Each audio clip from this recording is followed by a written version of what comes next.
All right, today we're going to dive into a really cynical but maybe really honest take on the modern workplace.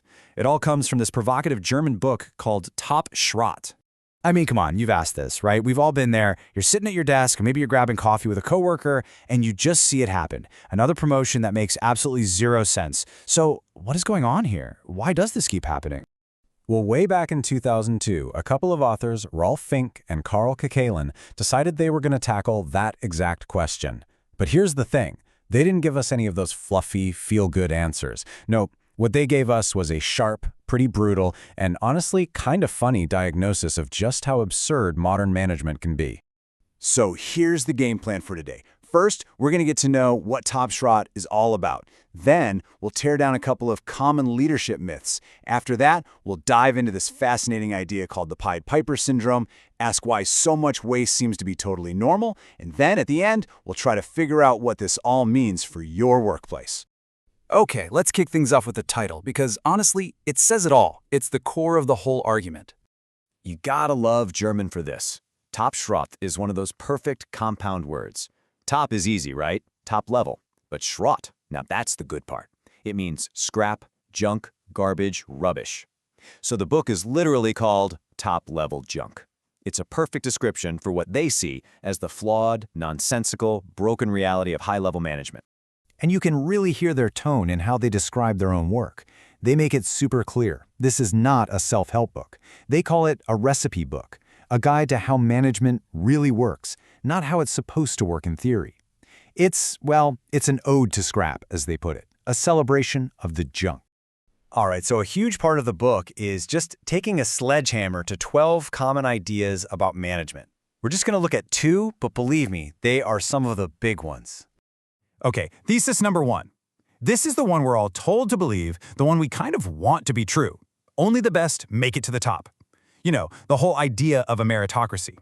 So the myth, the fairy tale, really, is that companies are these perfect meritocracies where skill and competence are all that matter. But TopShot just comes in and says, nope, not even close. The book's reality is that the system itself is often so broken that it actually lets mediocre people, sometimes even incompetent people, fail upwards. They get to the top despite their flaws, not because of their strength. All right, let's try another one. Thesis number 5. This one feels like a no-brainer, right? Leadership requires intelligence. And it follows that the more important the company, the more brain power you need at the top. Makes sense. Yeah, we think complex problems need genius-level leaders. But again, the book gives us a harsh reality check.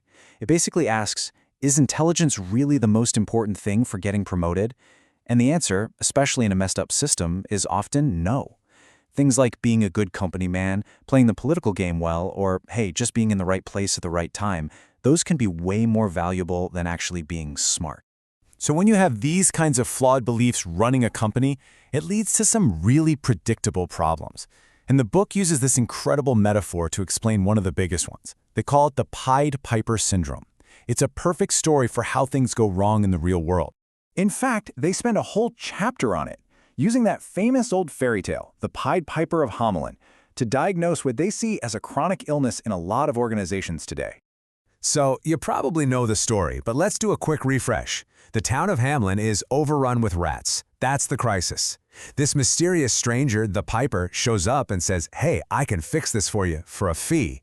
And he does. He plays his pipe and boom, the rats are gone. But then the town leaders get cheap and refuse to pay him. Big mistake. The Piper comes back, plays his tune again, and this time he leads all the town's children away forever. The town's entire future just gone. And that is the Pied Piper syndrome in a corporate setting. The company has a rat plague, maybe falling profits, a PR disaster, whatever. So they bring in a Pied Piper, right? A super charismatic consultant or a hotshot new CEO who promises to fix everything with some magical new strategy. And everyone's so desperate for a solution, they just follow the music. They don't ask tough questions, they don't read the fine print. The rats might go away, sure, but the hidden cost, the children, could be the company's long-term health, its culture, its best employees, its future. So you have to ask, why does this happen over and over again? Why do companies fall into this trap? Well, to understand that, we have to go back to the book's very first chapter, which lays out a core idea, the principle of waste. And man, they start with a heavy hitter of a quote. They basically say that the only human activity that comes close to the sheer wastefulness of nature is war.